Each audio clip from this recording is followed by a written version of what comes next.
Galera, não posso deixar de falar da nossa parceira, patrocinadora, dos nossos amigos da Público X, que é uma imobiliária, tá aqui, ó, em inglês, Real Estate Investments. Não sei se eu falei certo, tô aqui com um cara que fala inglês do meu lado, mas se você tá procurando aquele apartamento, aquela moradia para investimento ou para você curtir a sua aposentadoria, curtir as suas férias, Público X é a melhor imobiliária para que você possa investir no litoral catarinense. E fica ligado no que é a Público X. Se liga no videozinho que vai passar para vocês agora.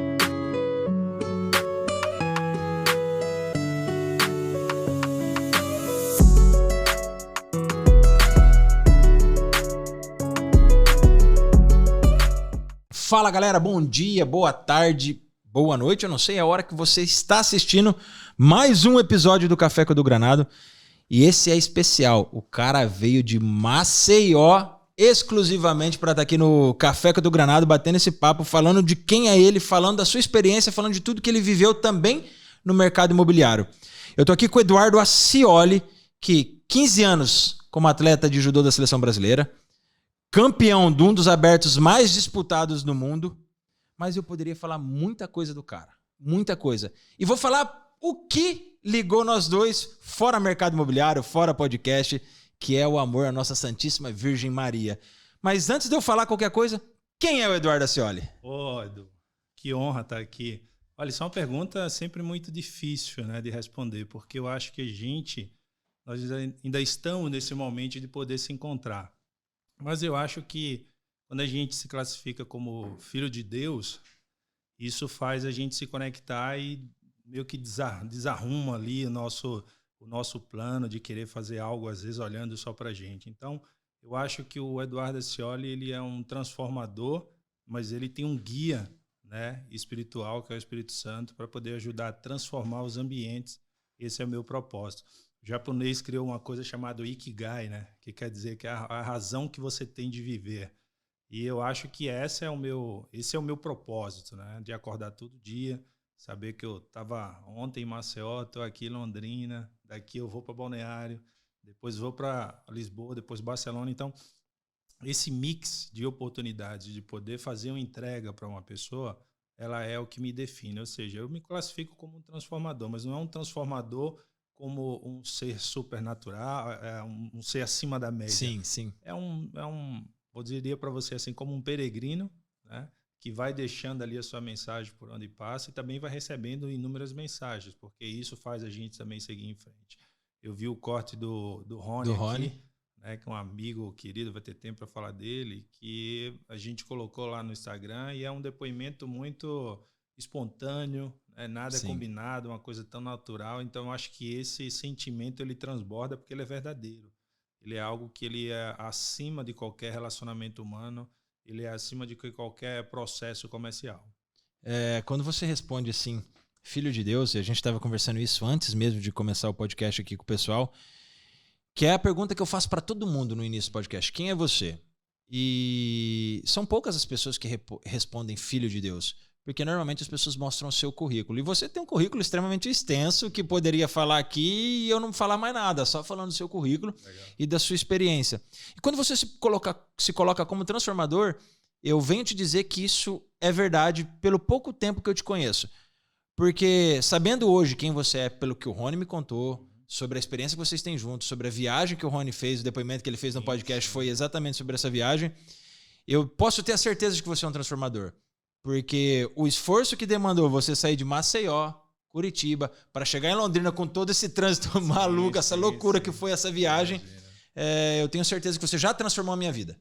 Que legal. Que você já fez algo diferente e mostra que quanto mais eu me proponho a servir as pessoas, mais eu estou no caminho certo. Não é sobre o que eu ganho, é sobre o que eu entrego. Então, sinta-se e tenha certeza de que você realmente é um agente transformador. Mas eu quero perguntar, primeiro para o atleta, que foi a primeira coisa que você reclamou na hora que chegou aqui, né? Falando de tudo esse rolo. Putz, um atleta não atrasa. Um atleta é muito com horário, com disciplina. O que a vida de atleta de 15 anos fez com o Eduardo de agora? Tudo. Tudo. Não tem um outro caminho. O esporte, o judô, ele me ensinou algo que foge um pouco do que é comum quando alguém pergunta para um atleta de judô, e eu entendo meus amigos, que é sobre a questão da superação, da disciplina. Isso já veio no pacote. Isso vem no pacote, está tudo bonito. Mas o que mais o judô me ensinou, o que eu trouxe para o local onde eu trabalho, para o ambiente corporativo, foi uma coisa que eu digo assim, que é saber se levantar. Putz. Isso para mim foi o maior ganho.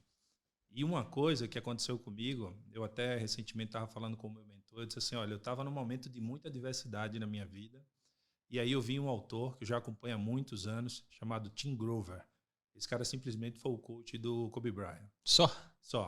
E aí, no momento que eu estava com muita dúvida, passando por uma série de dificuldades, e ele falou assim, ó, em um certo momento da minha vida, eu com muita dor, e essa dor era recorrente, esse fracasso era recorrente, eu decidi ficar no chão. Mas isso foi a palavra mais sábia, e obviamente que eu sei que naquele momento ele foi usado, porque isso chegou para mim através do Instagram, eu estava fazendo N orações, eu perguntava assim, Senhor, o que eu devo fazer, né? É um homem de 1,85 m, 95 quilos, que a mente não está deixando o corpo comandar. Eu estou sem força para poder tomar atitude diante desse deserto. E aí o Tim Grover falou o seguinte, fique onde está, né? Eu decidi ficar lá para ver o que foi que aconteceu e para eu não repetir isso. E assim eu fiz. Mas eu fiz literalmente, Edu. Chegou momentos que eu voltava de casa, do trabalho, eu deitava com o rosto virado, colado no tapete. E por horas eu fiquei ali. E aquilo ali foi me fazendo entender por que eu estava passando por aquele processo. Agora, uma coisa muito fantástica que acontecia. Em nenhum momento eu reclamei. Senhor, obrigado, você está me fazendo um vaso novo. É meio contraditório. Mas assim, a dor era desumana. A dor era desumana, porque não era uma dor física. A dor física eu vivia a vida inteira. Essa você sabe lidar. Eu nunca dormi em 20 anos sem ter uma dor na costela. Nunca. Imagino. Nunca. Eu juro pra você. Todas as noites eu convivia com a dor. Mas a dor física ela é uma dor que você não consegue mensurar. Eu não consigo lhe falar. Eu consigo lhe falar que tem uma dor na costela e você pelo menos imaginar como é que é essa dor, porque você já sentiu. Sim. A dor física ela é subjetiva, né? E aí o Tim Grover falou assim, então eu decidi ficar no chão. E eu vou falar para você, parece que foi um passe de mágica.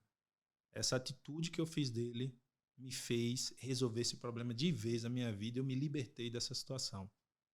Então, o que o judô me fez, né, respondendo a tua pergunta, primeiro foi saber se levantar, porque no judô a gente cai e tem que se levantar Sim. muito rápido, né? Ou seja, quantas vezes eu não já perdi competições onde o professor falou, bora, já tem que se preparar para a próxima, próxima, né? Então a gente não dá tempo nem de processar porque que a gente errou. Nesse momento, não. Eu falei, eu vou ficar no chão. E foi decidido ficar no chão. Mas eu sabia que eu podia caminhar, eu sabia que eu poderia fazer minhas coisas, mas nesse momento eu decidi ficar no chão. Que impressionante, porque você chegou e falou, tem um monte de coisa para falar e você já vem nessa de ficar no chão. Você como atleta sabe que muito das nossas forças vem do joelho. Muito das quedas que você dá nos outros atletas vinham do seu joelho, quadril, tudo, e você descarregava a força no braço para que você pudesse dar um golpe dentro do judô. E em qualquer outra coisa a gente utiliza muito o joelho. E eu quero continuar falando sobre ficar no chão. Eu anotei aqui e isso é algo que eu não tive da mesma forma que você teve, mas tive numa confissão com o padre. Ele falou que enquanto o seu joelho não estiver calejado, você não tem resposta nenhuma. E quando a gente decide se prostrar, como você disse, literalmente com o rosto no chão, você se mostra incapaz, mas capaz de tudo. Porque é onde você entrega aquilo que você acredita ser a tua força para que a sua força seja reestruturada por aquele que tem a força. Parece meio filosófico, mas quando você falou isso de se colocar no chão, eu vejo muito do momento que eu venho vivendo, de realmente me prostrar. E a gente não quer se prostrar, e a gente não quer ficar no chão. É normal do ser humano querer ficar em cima. É normal do ser humano querer estar bem. Mas quando a gente faz esse exercício de se pôr literalmente no chão e a gente perceber que essa dor ela é descomunal, e naquele silêncio seu é onde tinha o maior barulho, porque existe o retiro do silêncio que eu ainda não fiz, não sei se você já fez o retiro do silêncio, que a Igreja Católica tem, que diz que é no silêncio que Deus grita. E eu tenho certeza que nesse momento, você prostrado, você ouvia muito Deus gritar com você, tipo falar, Eduardo Ascioli, acorda pro que eu tô te mostrando. Olha aonde eu quero te colocar. E quando você me põe isso, me fala que o judô te ensinou isso. Eu sou atleta também. Sim. Meu pai é faixa preta de karatê. Eu lutei karatê até meus 15 anos. Aí parei para jogar futebol. Joguei na categoria de base do Londrina, aqui futebol. Me formei em educação física. Depois virei atleta de crossfit. Hoje sou atleta amador, sou ultramaratonista. Faço umas loucuras. E o esporte me mostrou muito isso. Porque você sente a dor física. Aquela dor que eu sei mensurar a dor que eu tô sentindo e sei até onde ela vai, até onde eu posso ir. Mas quando é essa dor que ninguém imagina que ela é, que é de se prostrar, que você não consegue explicá-la. Fala, doía a barriga. Não, era uma dor que eu só pude perceber quando eu estava com o meu rosto no chão. E o que foi para você ter o rosto no chão? Para mim foi um momento de poder olhar para o que eu estava fazendo, mas um ponto ainda principal, para o que eu não estava fazendo. Caramba. Eu acho que isso foi algo que talvez a minha preocupação, e eu entendo isso, né? Eu estudei muito a questão tem um livro chamado O Mito da Caverna, de Platão, que ele fala sobre essa questão das imagens que você recebe dentro da caverna e a sociedade vai trazendo para você como aquilo fosse uma realidade, né? Às vezes, você está num ambiente, eu entendo muito isso, né? A pirâmide de Maslow, ela fala, quando você está numa classificação ali, a probabilidade de você fazer igual que todo mundo está fazendo é muito comum. Então, o que eu olhei foi o seguinte, o que é que estava faltando fazer? Porque eu estava fazendo algo, eu sabia que eu estava fazendo, mas esse faltando era algo que era o seguinte, eu estava talvez num processo muito egocêntrico. E aí eu falei assim, eu entendi que eu tenho que descer do pedestal. Tem pessoas que estão precisando de ajuda. E aí eu comecei, na verdade eu não comecei, eu voltei a fazer o que eu já fazia por vida. O que o Ikigai te mostrou, né? Exatamente. Do propósito. E aí eu parei. Só para você ter ideia, quando eu cheguei em Balneário Camboriú, eu tinha um projeto chamado Anjos Indo às Ruas. Eram 50 pessoas, nós íamos até da Franciela Rossi, ela que criou esse projeto, então nós íamos 2 horas, 3 horas da manhã. E assim, você imagina o que nós não passamos para poder preparar os alimentos, levar o alimento para pegar e entregar esse alimento para as pessoas que estavam morando na rua e que eram usuários de drogas. Já teve um episódio de eu pegar numa determinada comunidade, abrir um banheiro numa rua pública e a pessoa está dormindo dentro do vaso, a gente tirar, entregar o alimento e essa pessoa se recuperar. Ou seja, eu comecei, quando eu mudei de cidade, né, eu comecei com esse hábito que era o que eu já fazia lá. Só que depois o mundo corporativo, o capitalismo, você às vezes você precisa ter um equilíbrio de tudo na vida, né? Eu acho que é importante esse processo, mas você precisa entender o seguinte, bem, qual é a tua missão? Né? Cada um tem um chamado. Sim. E aí, nesse momento, eu percebi que estava faltando eu olhar mais para o próximo. E aí eu comecei a fazer uma reflexão em uma lista de coisas que eu deixei de fazer que eu fazia antes. Ou seja, eu estava só recebendo, mas eu não estava entregando. E aí essa contabilidade universal começou a meio que pesar, né? E eu não estava conseguindo ver porque você está na velocidade, você está no carro do Fórmula 1, né? Resultado é meta, é dinheiro, é viagem. Aí chega uma hora que o carro quebra, você fala, caramba, cara, o que eu preciso? O que está faltando? Está faltando ter esse contato, que é o que eu nasci com esse objetivo. E aí assim eu fiz. E aí eu voltei para o meu caminho de origem. Para a origem. Para a origem, falei assim, não, preciso ter essa atenção. E aí eu redobrei essa atenção e não deixar me perder com as propostas que sempre aparecem. Eu sou muito grato com isso, porque me aparece muita proposta, coisas que às vezes a gente nem consegue dar conta. E às vezes você fica tão encantado com isso que você termina esquecendo daquela pessoa que não tem essa oportunidade. Então eu tenho essa provocação interna, falar o seguinte, você precisa também fazer a sua parte. Até porque assim, a gente veio para essa vida para evoluir. E evolução é também ajudar pessoas, né? Você Sim. contribuir com que pessoas também evoluam. Então foi isso. Como você já explicou um pouco, mas eu quero ir mais a fundo nisso que você falou. Como que um cara que hoje é um empresário bem-sucedido, organiza eventos fora do país, Dubai, Europa, até mesmo dentro do país, sai de Maceió, Curitiba, Londrina, Balneário, Europa, tá com uma agenda maluca durante esses dias. Como que um cara que tem essa agenda louca consegue entender que não é só sobre isso, é sobre o que eu vou fazer para os outros? Olha, eu acho que é o sentimento. Tem um momento que, por mais que você esteja nos palcos da vida, na hora que você deita no travesseiro, alguém vai conversar com você. E é nessa conversa aí que às vezes ela é árdua, né? E aí sempre me vem uma pergunta, que não sou eu que falo, né? Eu sempre vem uma pergunta, né? Será que é isso mesmo que você precisa fazer? E essas perguntas me faz acordar mais cedo e destinar esse tempo, porque é uma coisa que também me faz se sentir bem. Então é um ganho, né? Não é uma troca. E geralmente quando eu faço um ato de generosidade, Edu, seja para uma pessoa que realmente tem uma extrema necessidade ou para uma pessoa que não tem uma extrema necessidade, eu não faço um investimento, não é uma moeda de troca. Aquela pessoa no qual eu ajudei, se um dia ela virar as costas e não fizer nada, tá tudo certo. O problema é dela, né? Eu ganhei no ato, eu ganhei na execução. Na hora que eu faço bem, eu tô feliz, eu já ganhei. Você não precisa me entregar mais nada de volta, a não ser que eu faça um investimento no fundo imobiliário, aí eu vou cobrar o retorno. São coisas diferentes. Mas quando eu faço pelo ser humano, na execução é a minha premiação.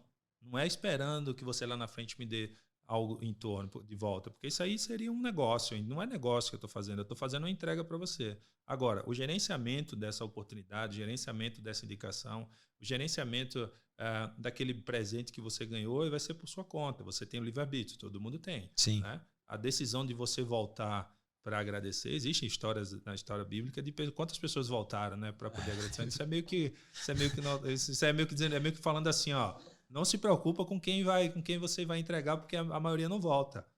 Só continua a fazer. É aquele ditado de fazer o bem sem olhar a quem. Exatamente. O que eu gosto do Café com do Granado, Du? Dois Eduardo no Café com do Granado. Depois eu vou lhe contar, não sei se você sabe a história do Eduardo. Depois da palavra Eduardo. Que é o guardião de riquezas? Exatamente. Mas tem uma história maior. Beleza, eu quero saber. O que eu gosto do meu podcast? Por que eu sou tão apaixonado por esse podcast? Se eu for ficar contando a história dele, a gente não continua. Sim. Mas é exatamente o que está acontecendo aqui. Eu coloquei tópicos e quase não falei de nenhum deles ainda. Essa coisa leve, aonde você vem desprendido de qualquer coisa e fala quem é você. Entender sobre essa generosidade me mostra que eu tô no caminho certo e me mostra que nessa mesa tem sentado as pessoas certas. Porque eu acho isso que você falou e tem feito algo assim imensurável. Porque a entrega de nós mesmos para o outro é entregar aquilo que há de mais precioso. E a entrega de nós mesmos para o outro é entender que nós temos que nos desprender de nós. Que é a danada da renúncia. Como você citou a Bíblia, vamos lá. Como faz para eu seguir a Cristo? Versículo bíblico. Renuncia a si mesmo, pega a tua cruz e segue-me. E quando você fala isso, e as conversas que nós tivemos via Instagram e via WhatsApp, mostra muito que você decidiu tomar a sua cruz, renunciar a si mesmo e seguir. E por causa disso, tem tido sucesso no que tem feito. E falando disso, eu quero levar para uma coisa que eu amo fazer e você faz muito bem feito. Eu queria aprender como que faz. O sucesso na leitura de 10 livros por mês. Legal. Como faz isso, moço? Olha, boa pergunta. É um desafio. Você disser que não é algo que você fala, bem, tá tirando de letra, não. Mas tem uma coisa que o atleta tem, que um dia eu vou ter oportunidade, já dei muito palestra, comecei a palestrar como no marketing esportivo. Que legal. Mas eu tenho muita propriedade para falar, pela quantidade de livros que eu estudei, as coisas que eu acompanho, que um atleta, ele pode conseguir o que ele quiser na vida. Se ele tiver acesso ao sabedoria, não conhecimento. Porque conhecimento você entra lá no Google, você vai achar. Acho bastante. Mas é acesso à sabedoria. E é possível chegar à sabedoria. Ele vai ter o que quiser. Porque é o seguinte, eu passei, Edu, você vai lembrar de algum fato, você que foi atleta, Eu passei mais ou menos 20 anos. O golpe que eu utilizava, para quem é do esporte, vai lembrar um golpe chamado Osotogari. É um golpe feito com a perna, em pé. Praticamente o primeiro golpe que você aprende quando você vai para o judô. Sim. Eu lembro que eu fazia, em média, 400, 500 entradas por noite. Só que isso usando os braços, usando o quadril, usando o peito, usando perna. Então era uma energia, isso obviamente dos dois lados. Então eu fazia muita repetição e eu tinha que chegar no horário para poder seguir. O atleta tem todo esse desenho. E tudo isso por uma peça física que era uma medalha. Obviamente que em volta da medalha tinha os valores intangíveis, que era a conquista, isso tudo importante, era importante. O patrocinador feliz e tal.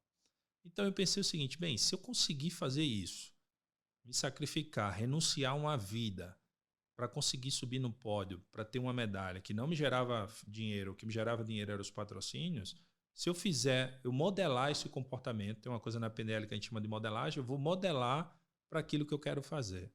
Aí o que foi que eu fiz? Todos os dias de 6 às 8, geralmente eu treinava 2 horas de judô, que era das 7 às 9, 9 e meia mais ou menos, 2 horas e meia. Aí hoje, todos os dias de 6 às 8, eu estou fazendo a minha leitura. E aí todos os dias, é renúncia, disciplina e constância. No dia que eu, porventura, tenho algum problema, aí eu faço uma imersão no sábado. No sábado eu vou lá, teve sábado eu leio 3 livros.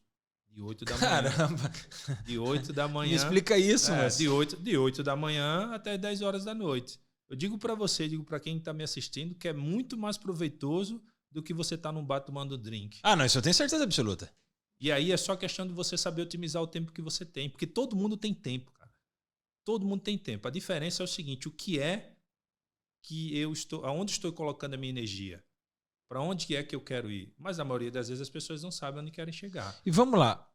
Continuando a leitura. Como é a absorção do conteúdo? Falo porque em um dado momento da minha vida, eu, por gostar de ler, li 36 livros num ano. Tá. Nem perto do que você lê. Né? Para mim foi... Quem lê um livro no mês já lê mais que... No Brasil, 3 livros, você está acima de 95%. 3 livros no ano, né? Por ano. No 3 ano. livros por ano. Como é a absorção desse conteúdo? Porque quando eu li 36 livros, eu percebi que, para mim, naquele momento, não foi algo tão proveitoso. Foi numeroso para eu poder postar e falar que eu li 36 livros. Mas como é a absorção desse conteúdo? Como que você faz para que você possa absorver tanto conteúdo em um mês ou tanto conteúdo em um ano? Existe uma técnica. Todos os livros têm um desenho que são iguais. Como é que funciona? Você vai anotar, hein? Tá, é fácil de entender. Todo livro precisa ter uma introdução, uma entrega ou uma finalização. Sim. Então vai ter um momento ali que vai ter aquilo que você quer. As outras coisas são histórias. Então você não precisa se atentar para o que ele está contando, que na experiência enquanto ele era criança e tal. Esse desenho todo é porque realmente é um contexto. A introdução, a gente aprende lá na hora de fazer uma redação, que você tem a introdução, o desenvolvimento e a finalização. Sim. É bem normal. Daí o que você faz? Eu vou ler o livro, só que tem uma coisa que eu chamo, depois a gente vai falar sobre as outras filosofias, que é chamada de filosofia jornalística. O que é filosofia jornalística? A partir do momento que eu pego aquilo que me chama a atenção e que vai me ajudar, do livro eu anoto num bloco de notas. Eu não grifo no livro, eu anoto no bloco de notas. Então o bloco de notas vai começar a me dar os insights daquele livro. Eu não preciso saber a história inteira do livro, você não precisa saber de Gênesis e Apocalipse, você precisa entender o que a Bíblia está te falando. É isso. Quantas pessoas que conhecem que leram a Bíblia 10, 5 vezes que não entenderam nada? É verdade. Não entenderam? Meu amigo, você não entendeu, você não fala nem com seu irmão, você está lendo o papel, você está lendo o livro errado. Então, eu vou lá, eu pego aquela parte que me interessa pelo tema. Por exemplo, vamos dar um exemplo aqui, Mais Esperto que o Diabo. Eu sei qual é o conceito do livro, é um dos livros que a gente recomenda quando vai fazer mentoria. Eu sei qual é a cereja do bolo do livro. Eu pego a cereja do bolo do livro e ali eu anoto. Aquilo ali para mim já resolveu. Eu não preciso saber da história, ou pelo menos gravar a história. O que eu preciso tirar é aquele sumo ali, que é que ele fala sobre a dúvida. Ele vai falar sobre a dúvida, ele vai falar sobre o quê? Sobre alienação. Exato. Processo alienígena, como quando você não entende que você precisa ter um olhar e que a dúvida não pertence a Deus, né? Essa questão de você não saber para onde ir, e com isso você vai entrando numa coisa que ele chama de ritmo hipnótico. Os torcedores de futebol. Exato. Né? que grita, que mata. Então, ou seja, você começa... Os caras que pegam um avião lá, e você pega lá o avião e bate lá no World Trade Center. Por quê? Porque você vai para um processo de alienação. Então, você entender isso, né? Como é que você faz para você entender e ouvir essas vozes, é isso que você precisa tirar. Você não precisa saber... Tem gente que gosta, mas saber a história do autor, Napoleão Hill, que inclusive escreveu... 1918, se eu não me engano? 800, alguma coisa assim, Pense e Enriqueça, porque ele já tem uma história bem legal, antiga. As 17 Leis do Triunfo, que eu li Exato. também. Então, você tem ali um desenho. Então, o que eu faço? Eu leio o livro sem pressa, eu não estou preocupado com o número, eu posso até não ler os 10 no mês, naquele período, mas aí eu vou fazer uma compensação de alguma forma. Eu vou tirar sempre o sumo da história. Eu vou pegar a cereja da história e eu anoto. Com essa anotação, eu falo em qualquer lugar. Porque você não precisa, numa entrevista, contar a história toda do livro. Você vai dizer assim, o que é que esse livro lhe falou? O que é que esse livro disse? Por exemplo, O Segredo da Mente Milionária. Muito bom. O livro, Tim Haver, ele me deu ali 3 insights. Meu amigo resolveu o problema de 10 anos que eu não conseguia enxergar. Mas assim, foi. Aí entro no processo jornalístico. Por que a gente fala na filosofia jornalística? O jornalista ele tem informação, ele anota e tem um prazo para publicar. Senão a notícia morre. Aí o que eu faço? Eu tirei informação do livro. Na hora que eu tirei a informação do livro, eu vou dar uma dica. Posso dar dica? Fica à vontade. Foi que ele falou lá o seguinte: você quer fazer a gestão melhor das suas finanças, e hoje é muito fácil. Antigamente você tem que ir no banco. Você abre uma conta, tem vários bancos digitais, você abre conta, você bota lá viagens. O que mais você gosta é você abrir uma conta. Vamos lá, podcast. Aí você abre um aplicativo, um banco digital e coloca nenhuma das... Quando você vai fazer a transferência de uma conta para outra, você pode dar um nome daquela transferência, investimento, o nome que quiser. Então, como eu gosto de viajar, todas as vezes que o dinheiro entra, eu destino uma parte para aquela conta com o nome viagem. Todas as vezes. E outra, as pessoas que têm dificuldade de juntar dinheiro, ele orienta lá você botar R$1.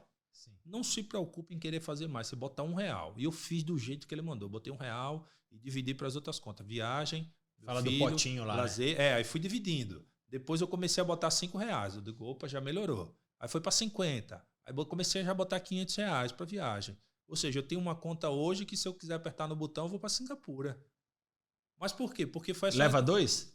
Dá para ir 2. Dá para ir 2. Então, por exemplo, você não precisa saber de onde foi que o cidadão veio. Exato. Então, eu peguei essa cereja do bolo e eu falei, cara, aí foi o que eu fiz. Eu tenho 4 ou 5 contas digitais e aquilo que mais eu gosto, toda vez que entra dinheiro numa fonte, eu faço essa distribuição. Não precisa ser muita coisa, não. Eu vou lá e tem uma conta que eu não mexo de jeito nenhum, que ele falou, que é para o futuro. Uhum. Não mexe, aquela não mexe. As outras, eu vou lá, ainda inclusive colocar lá no CDB e render alguma coisa por mês. Mas eu tenho lá 4 ou 5 contas que eu vou colocando e aí eu tenho uma conta viagem. A conta viagem já está separada, eu não preciso fazer cálculo, minha PRA quando eu precisar viajar.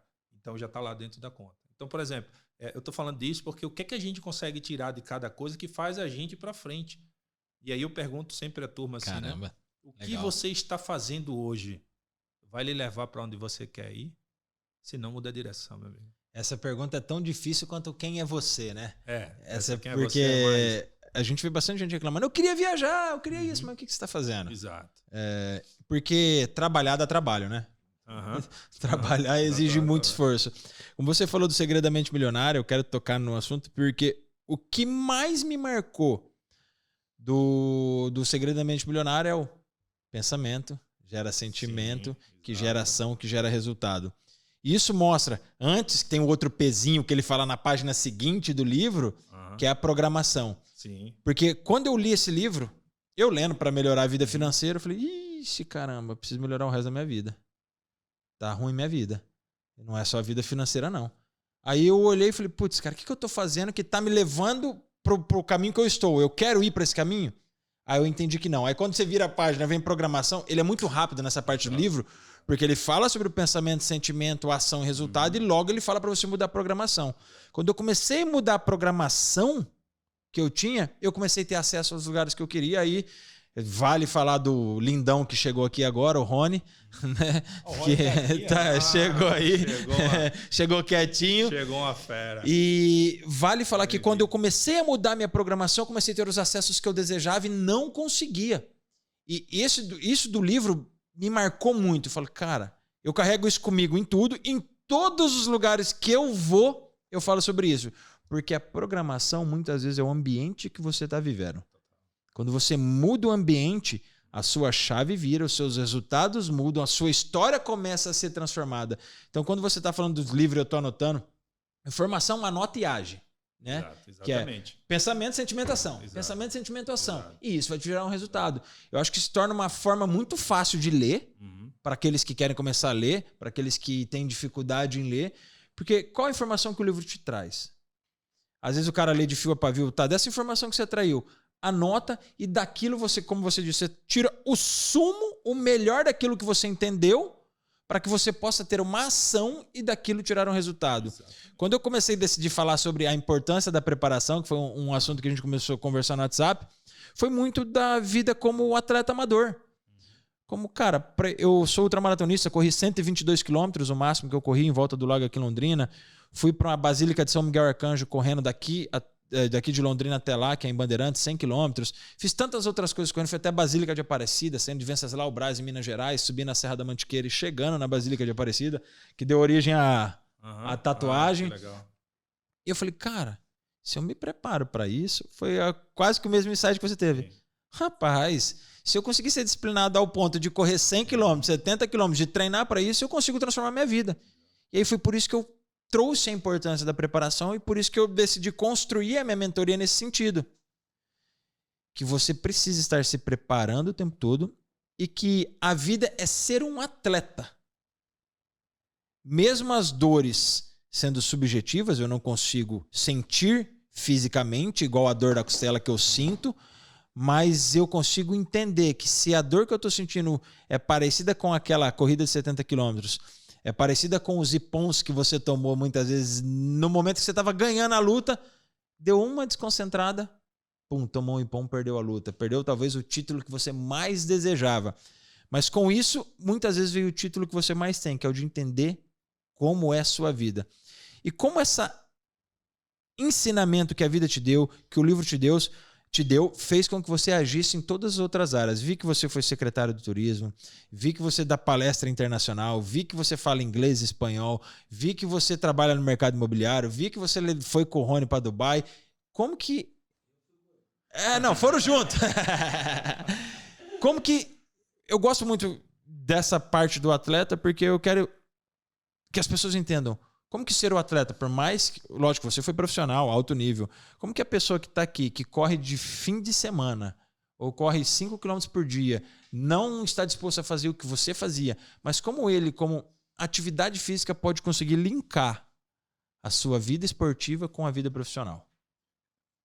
É um processo que ele precisa de algumas análises, mas ele traduzindo todas essas análises, eu diria o seguinte: você precisa criar pequenos objetivos na sua vida. Às vezes eu pergunto para a pessoa, muitas vezes aconteceu de eu perguntar assim, o que é que você quer fazer, o que você quer fazer, estar daqui a 5 anos? As pessoas não sabem. Isso aí é um problema muito grande. Você sabe que quando o corpo de bombeiro, você se perde numa mata, ele quer saber mais ou menos onde é que você estava. Então, o primeiro ponto para poder... Vou dar um exemplo, eu lhe chamo para um churrasco lá em casa, né, em Maceió, que o Rony, inclusive, vai estar lá. Né, provavelmente vai ter uma faixa dele em Maceió, tá virando o rei da Maceió. Então, o Rony chegou em Maceió e ele se perdeu. Primeira coisa, para ele chegar até onde eu quero que ele venha na minha casa, eu vou perguntar, Rony, onde você está? Cara? Exatamente. Então, esse ponto é o ponto principal. Mas ele já sabe onde ele quer chegar, porque ele está indo para minha casa. Sim. A maioria das vezes as pessoas eu pergunto assim, você está correndo, mas qual é o objetivo? O que é que faz você se levantar da cama? É qualidade de vida? O que é que você precisa fazer? Então, ter ciência disso vai fazer diferença, mas precisa ser muito claro. Eu tenho claramente, por exemplo, em novembro do ano passado, eu sabia o que eu iria fazer em dezembro desse ano. Às vezes eu trabalho com empresa em consultoria, eu estou falando de empresas grandes, que não tem ainda esse planejamento. Quem foi atleta tem esse hábito, porque a gente tinha que ter os ciclos, onde a gente tinha os picos e depois os campeonatos de menor intensidade. Então, a gente tinha que saber oscilar. Não dava para rodar 200% por hora o tempo todo, não dava. Então, diminuía um campeonato mais forte, o outro mais fraco. O ciclo olímpico, ele justamente trabalha em cima dessa linha. Então, a primeira coisa que uma pessoa faz é o seguinte, para onde eu quero ir, né? Essa é uma pergunta. E ela trazendo isso da atividade física para o mundo corporativo. E no mundo corporativo, meu amigo, Se você, primeira coisa, o atleta, ele nasce com uma habilidade que o Daniel Goleman desenvolveu, que é a inteligência emocional. Cara, se você vai desafiar um atleta, você vai entender que é o seguinte, esse cara sabe gerenciar a emoção dele, ele sabe quando ataca e ele sabe quando defende. Isso é um ganho diferente demais. E o atleta tem isso. Então, um atleta no ambiente de trabalho, ele não pode pegar pilha lá com a outra pessoa que está mal-humorado. Por quê? Porque ele tem uma válvula de escape. Ele consegue ter esse gerenciamento da energia. Então, ele já tem um ponto a favor. O atleta já tem um ponto a favor no mundo corporativo, porque ele sabe a hora de atacar. Ele não é uma pessoa que age por impulso. Porque se o atleta fosse agir por impulso, ele ia perder sempre. E ele tem esse momento. Quantas vezes um atleta não levou um murro numa competição e ele esperou o momento para revidar? Se você for olhar um leigo na rua, assim que ele leva um murro, ele bate de novo, aí ele apanha. Exato. Porque ele não tem o time das coisas. Então o atleta tem essa habilidade. Então se você pegar essa gestão emocional que você tem e trazer isso para o mundo corporativo, e sabendo que você vai dar o sprint no momento certo, vai diminuir no momento certo e vai chegar onde você quer chegar. Agora, você precisa saber. Você precisa saber. Né? Por exemplo, se você fala assim, não, estou estudando inglês, mas ela não sabe para quê. Não, talvez quando eu viajar, eu não passar vergonha. Isso não é motivo. Por isso que você não estuda. O Brasil é o país que tem a maior quantidade de escolas de inglês no mundo. E é o que o povo menos fala. E é o que menos fala. Entende? Porque eu preciso criar um propósito para aquela pessoa falar. Não é simplesmente chegar na escola. Outra coisa, meu amigo, inglês 2 vezes na semana, ninguém vai aprender inglês 2 vezes na semana. Isso não existe. Qualquer língua que seja. Ou você faz o processo igual um atleta de repetição. Quem está na academia, quem está no crossfit ou qualquer atividade, sabe que a repetição é que vai fazer o resultado. Vai lá na academia uma vez na semana, ou 2 vezes na semana. Vê se teu braço fica... Mas você vai sentir a dor. Então você tem que ter um comportamento que, na verdade, é uma transferência. Você já consegue fazer isso. Nossa, participa de corrida, Sim. no frio, dor, e outra, é uma conversa interna, né? O teu self-talk ali o tempo todo, adversidade, frio, a pessoa lá na frente, então você consegue gerenciar isso, com certeza você vai ter sucesso. Você falou sobre a clareza e é um dos pilares que eu falo da importância da preparação. É ter clareza de onde você quer chegar. E você foi categórico em falar que, beleza, eu tenho clareza de onde eu quero chegar, mas onde eu tô? Quais são os passos que eu tenho que seguir? Eu tenho certeza que o Eduardo Ascioli de hoje, antes de chegar onde está, ele passou por vários outros processos. Tem a possibilidade, o Rony está aqui, vamos falar do Rony, que está crescendo muito com o consumo imobiliário, crescendo muito nesse mundo corporativo, crescendo muito no mercado imobiliário. E aí eu tive a possibilidade de conhecer a história dele. Ele não nasceu aonde ele está. Ele construiu aqui, ó, a danada Público X, que é a nossa parceira agora. Vamos voar junto. Aí ele passou por um processo. Porque o que eu percebo nas pessoas é quando eles olham você, não, mas o cara já é. Tá, hoje ele é o que ele foi. É ter essa clareza de eu quero um carro. Qual carro? Que cor? Banco? É completo, não é completo? Que roda? 19, 18? Que, se você detalhar tudo, para que eu quero o carro? Para minha família? Para mim? É esportivo, não é esportivo? Então, muitas vezes a gente fala, eu quero um carro, mas qualquer um serve. Aí volta para Alice no País das Maravilhas, né? Que, para quem não sabe o que quer, qualquer caminho serve. Aí vou além no Alice no País das Maravilhas, que o fim do filme é ela acordando no colo da irmã, né? Além de não saber o caminho que quer seguir, você vive no mundo do sonho. Você não tem a capacidade de colocar o despertador, acordar e começar a escrever. Eu quero viajar para Dubai. Eu quero palestrar para grandes empresas. Eu quero que isso aconteça. O meu momento hoje de ter essa parceria com a Público X foi tudo escrito.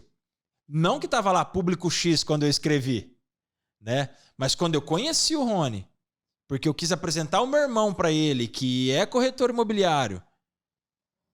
Eu falei, opa, nasceu uma parceria aqui. Quando eu voltei para Londrina, eu falei para minha esposa, falei, vou fazer uma parceria com esse cara. Amor do céu, você nem corretor é. Eu falei, me deixa que eu vou fazer uma parceria com esse cara. E a gente começou a estreitar contato, começou a conversar. E hoje está aqui em Londrina para 2 dias de muito sucesso aqui em Londrina, de muita conexão, de muita venda, de muitos negócios. E eu fico orgulhoso de poder ter sido mediador. Mas por quê? Porque lá atrás, quando eu conheci ele em outubro, novembro, agosto, né? Em Camboriú, eu falei, cara, esse cara vai ser meu parceiro. E hoje nós estamos aqui sentados na mesma mesa, almoçando junto, dando risada junto. Descobri umas histórias dele da cirurgia com o farmacêutico, que essa a gente não pode contar, entre outras coisas. Essa aqui é só para ficar no ar. Quem conversar com ele uma hora vai descobrir qual é essa cirurgia. Mas é muito sobre essa clareza. E além de ter essa clareza, eu percebo que o atleta, principalmente, tem um outro pilar da preparação, que é eliminar distrações. Como você faz para eliminar as distrações da sua vida? Eliminar distrações. Tem uma coisa que a gente faz sobre gestão da produtividade. Então, tem uma coisa ligada que é a impulsividade. Sim. Essa impulsividade, ela te tira daquilo que você realmente quer, né? Daquele foco, do objetivo que você quer. O processo da vitória, o caminho da vitória, e eu falei até isso no Público X, o Rony me convidou e foi um dos melhores momentos como profissional lá, pela recepção, não só dele, mas de toda a equipe, que é sobre renúncia. A distração, ela é contra a renúncia. Então, o que é que eu faço? Como eu estou no meu momento, e aí eu vou dar uma dica para você, que são 3 coisas. Eu já falei da filosofia jornalística. Sim. Agora eu vou falar da filosofia monástica. O que é a filosofia monástica? Eu elimino tudo que me atrapalha para aquele meu objetivo e eu entro num momento de hiperfoco. É como se eu estivesse num convento. Uhum. Então, a filosofia monástica é justamente isso. Então, não tenho como ter distrações porque eu estou... Agora, sempre eu vou falar, eu preciso ter clareza para onde eu estou querendo chegar, Então, a distração ela está sempre ligada a... Eu não tenho definição, eu não tenho clareza, então... Não tenho tempo, não tenho prazo para isso e não tenho valor. Porque existem 2 coisas que as pessoas confundem: expectativa e valor. A expectativa de participar de um podcast é uma. Cara, vai ser legal, vou encontrar com o Rony, meu amigo, o cara que eu me sinto bem demais. Você, pelo caminho que eu conheci através dele. Mas e o valor disso tudo? Quantas pessoas irão assistir? E quando eu não estiver mais aqui nesse planeta, o legado que eu vou deixar para aquelas pessoas? É sobre isso. Isso faz toda a diferença, entendeu? Isso faz toda a diferença. E aí, falando sobre essa questão da distração, a gente tem um exemplo, né, que eu tenho a honra de ser amigo, que é o Rony, que mesmo sem conversar com ele, sem ele me falar, porque as nossas conversas sempre são muito rápidas, são sempre agradáveis, muito rápidas, mas eu tenho certeza aonde o Rony vai chegar. Quero que você grave aí, depois um dia você vai me cobrar. O Rony vai virar uma das maiores referências do mercado brasileiro na área de imóvel. Eu tenho certeza disso. Já é de Itapema. Sabe por quê? Você vai falar assim, cara, mas tem José, tem Roberto, tem Maria e tal. Tem. Mas ele tem uma coisa, cara, que é diferenciada e ele vai concordar comigo. Eu comecei a estudar física quântica com Bob Proctor. Depois fui para o Hélio Couto, tem uma visão um pouco mais espiritualista. E também, junto com ele, o Ozzy Ramos, que é um cara muito técnico. Então, já há um tempo que a gente estuda física quântica. Primeira vez que eu falei com o Rony por telefone, a energia, a satisfação, a gratidão de estar nesse universo e trabalhar nisso foi algo que me surpreendeu. Mas eu digo, vou fazer um teste com esse colega. Porque não é possível. Acho que ele acordou hoje muito animado. Acho que ele tá empolgado hoje. Vamos ligar, vamos pegar ele na segunda-feira de manhã. Aí eu ligo, o cara, meu irmão, vamos pra cima. É sempre assim mesmo. Não, bora! Aí esperou mais 3 meses. Aí eu falo, cara, agora eu vou falar com ele. Ele subindo a serra, não sabia se ele... Meu irmão, é o seguinte, tô aqui, mas segunda-feira eu lhe dou uma resposta. Eu falei assim, cara, não tem como esse cara dar errado. Mano. É impossível, Edu. Não é uma análise emocional. Tô entendendo. Não tô falando do sistema límbico, não. Tô falando do pré-frontal aqui. Sim. Ele é técnico. E olha só, o que o Rony conseguiu em Itapema, muitos profissionais que estão há 10 anos não conseguiram. Porque o cara vai vibrando e essa vibração começa a juntar pessoas boas que têm o mesmo propósito. Entendeu? Então, assim, é um exemplo da não distração. Porque foi para Dubai. Eu estou falando Dubai, que é uma coisa que a gente conhece, mas poderia ser uma outra situação. Quando a gente decidiu que não tinha como ir, porque houve uma mudança política grande no Brasil, e o corretor ainda tentando entender se aquilo funcionava ou não, ele foi, tocou o barco, a gente deu o apoio da forma que poderia dar, e depois ele voltou já como palestrante. Né? Mas isso foi, se você for olhar, isso num tempo muito curto. Uhum. Porque esse raio, o que ele emana, faz com que ele consiga atrair pessoas do bem e que consiga projetar. Ou seja, hoje tem pessoas que pedem para trabalhar, pedem, né? Solicitam para sentar na cadeira da Público X. Então, é importante a gente colocar isso na mesa, porque é um exemplo que deve ser observado e deve ser modelado. Deve ser as coisas boas devem ser modeladas. É diferente da inveja, Sim, né? Exatamente. A filosofia fala que a inveja é o que falta em você e dói em mim. Aí eu tenho duas opções. Ou eu faço com que você desça, ou eu vou querer subir sem que você brilhe.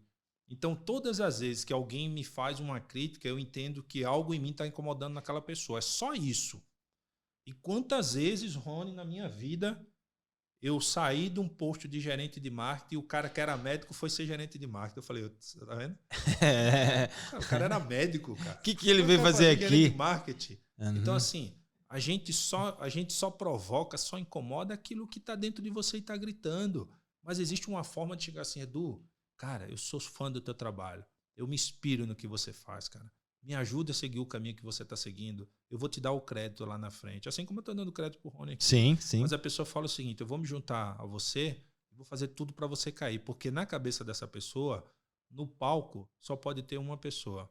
E ele tem uma visão errada, porque no palco há sempre espaço para bom talento. Sempre. Você pode estar em qualquer segmento. No palco há sempre espaço para bons talentos. Então você pode esperar que você vai ter o seu momento e você vai ter brilhar. E tem público para todo mundo. Questão de escassez, né? Nesse universo. Eu estava conversando isso com a minha mãe. Eu falei, mãe, você sabe por que uma pessoa que vai numa festa, e aí se você faz isso, agora você vai entender. Ele vai numa festa, num churrasco, e tem muita comida, num casamento, ele leva a comida para casa, é porque a ideia dele é que nunca mais ele vai ter aquela oportunidade. Ou se tiver, vai ser daqui a 5 anos. Quem tem uma mente abundante, fala assim, cara, essa carne que está aqui eu vou encontrar lá em casa, eu vou encontrar na casa do meu amigo. Então você vibra na abundância, não é na escassez. Quando eu perco alguma coisa, eu começo a me divertir, porque eu sei que vai voltar de novo. Eu entendo que esse universo é abundante.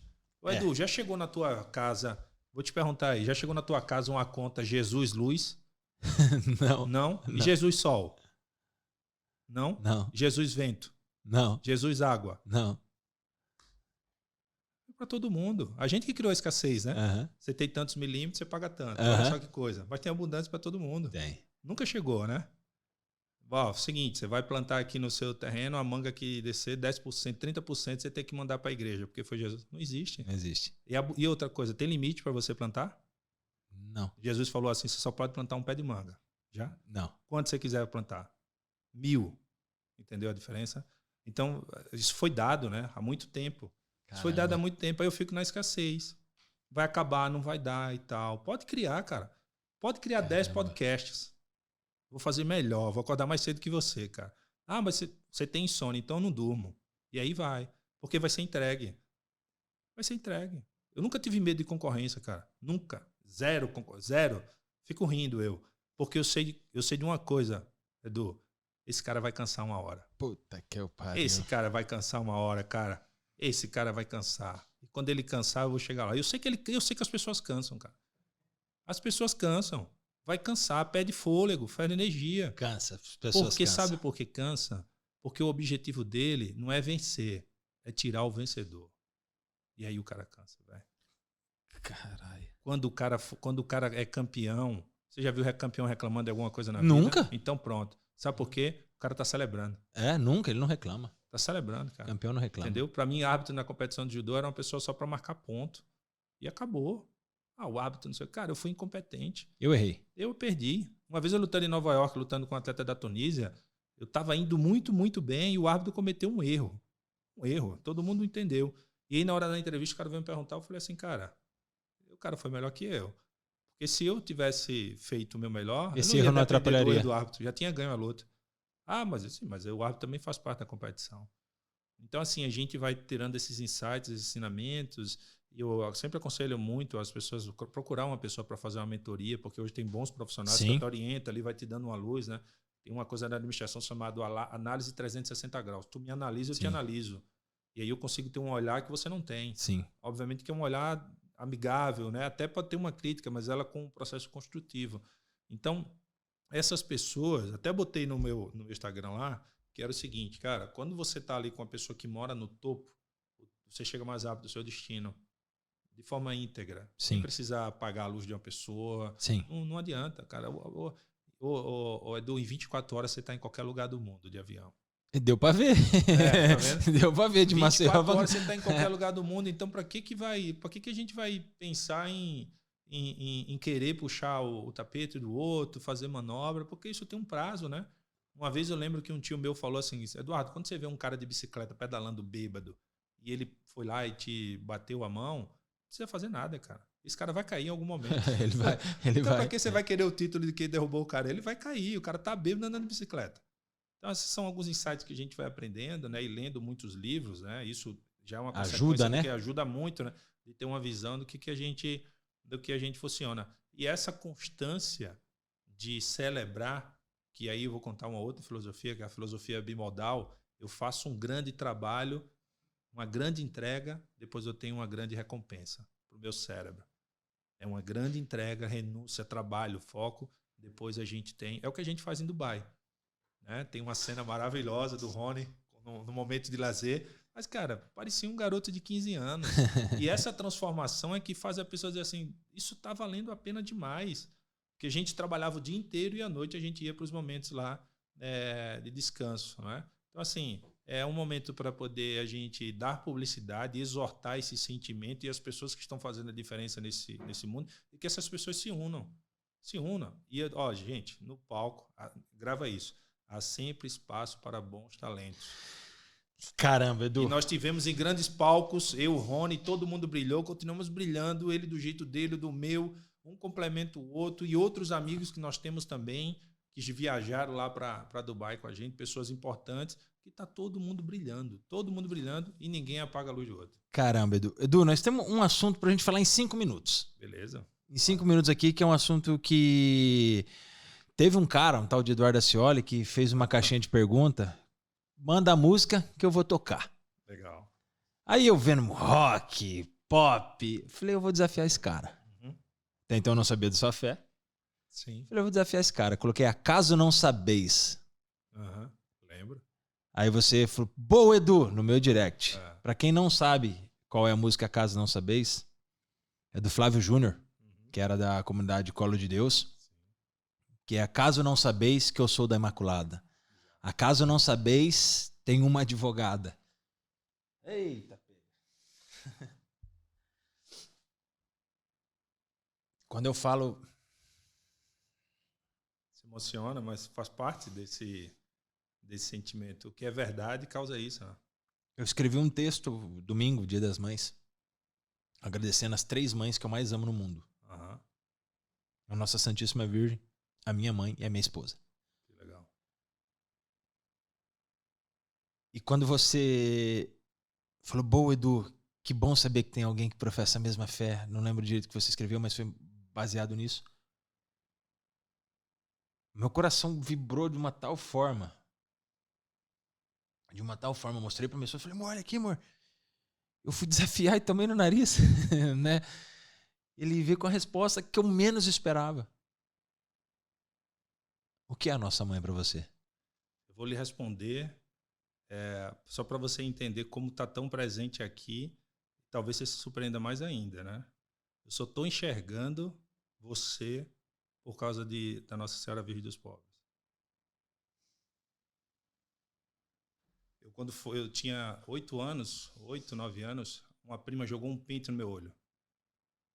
Eu fui para todos os médicos, os melhores médicos. O veredito era o seguinte, para minha mãe: seu filho não vai mais enxergar. Imagina, né? Uma mãe, um filho, um menino com uma ideia promissora. Minha mãe falou assim, não, deixa que eu vou resolver isso. Toda terça-feira em Maceió tem a missa, que é uma vez por mês, de Nossa Senhora das Virgens dos Pobres. Eu, na época, não entendia, né? Mas muitas vezes minha mãe subia uma ladeira descalça e fez uma promessa, porque lá tinha uma água que era benzida lá pelo padre e um diácono. E aquilo ali para mim era muito... não fazia sentido, eu não entendia, mas eu ia, né? Assim, garoto, né? E aí o médico foi um médico, né? Foram vários. Né? Seu filho não vai enxergar mais. E realmente eu lembro que ele botava uma letra nesse olho direito, o outro, eu não enxergava. Eu vi uma nuvem branca que eu não enxergava nada. E aí, todas as vezes que acabava a missa, minha mãe ia lá, pegava água e molhava no meu olho. Eu vou no oftalmologista hoje, o oftalmologista fala o seguinte: se você não me falasse, eu não queria saber. Porque o seu olho não tem nem nada que possa dizer que houve algum problema no grau que você está me falando. Então, respondendo essa pergunta que você falou, talvez isso, né, possa ajudar a entender o que é o sentimento, o que são os livramentos, né, que aí só sabe quem vive. Só vai saber, por mais que eu fale, por mais que você dê os exemplos, por mais que hajam pessoas que não acreditem, que eu respeito, né, cada um tem a sua visão. Sim. Né, eu vou lhe contar uma coisa que é um pensamento meu, talvez isso possa até gerar polêmica, sabe? Mas eu não vou servir a dois senhores, eu vou falar. Imagina no final dessa história toda, você chegar para falar com Deus ou com Jesus, e aí um monte de pessoas lá que criaram uma série de conceitos contra Maria, né? E aí chegar lá Jesus, Maria fala assim: foi essa mulher que vocês negaram? Tá respondido. Só quem já foi órfão sabe o amor do colo de mãe.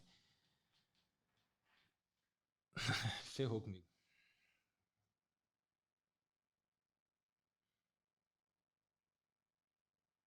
Quando eu comecei o podcast, desculpa atrasar um pouquinho, tá? Um pouco mais de um ano, eu lembro até hoje que eu falei que não seria um podcast cristão, mesmo eu sendo cristão. Por que eu quis dizer isso? Porque o meu foco era começar a falar sobre empresariado. Meu segundo convidado foi um amigo meu que foi Frei, da Toca de Assis. Ele só me arrebentou no podcast. Ele falou: você é cristão, não tem como não ser. Não tem como você esconder sua fé. Quando você esconde a sua fé, você esconde Deus. Tá na hora de você se jogar. E desde então, eu não abandono mais. Ontem, no jantar, um dos empresários que estavam lá disse que a primeira coisa que ele viu em mim foi meu terço no bolso.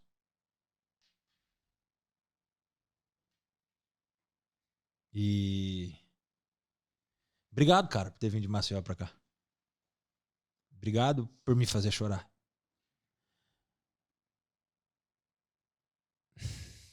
Valeu. Obrigado, Edu. Eu que te agradeço. E um executivo, né? Camisa preta. E aí, às vezes, as pessoas não conseguem enxergar, talvez, na parte visual, a espiritualidade, né? Mas quando você bota a mão por dentro, assim, ó. Eu vi na hora que você chegou. Vamos pra frente, tem muita coisa. Tem muita gente precisando da gente aí. Galera, esse foi mais um episódio Café com Edu Granado. Um beijo no coração. Eu amo vocês. Eduardo Ascioli. Eu tenho certeza que nós vamos ter o repeteco desse podcast. Nós vamos fazer um podcast de 4 horas sentado aqui conversando, porque eu acredito que tem muita coisa para vir. E, cara, realmente é uma honra sentar à sua mesa. Que isso. Muito obrigado. Muito obrigado, Edu. Valeu.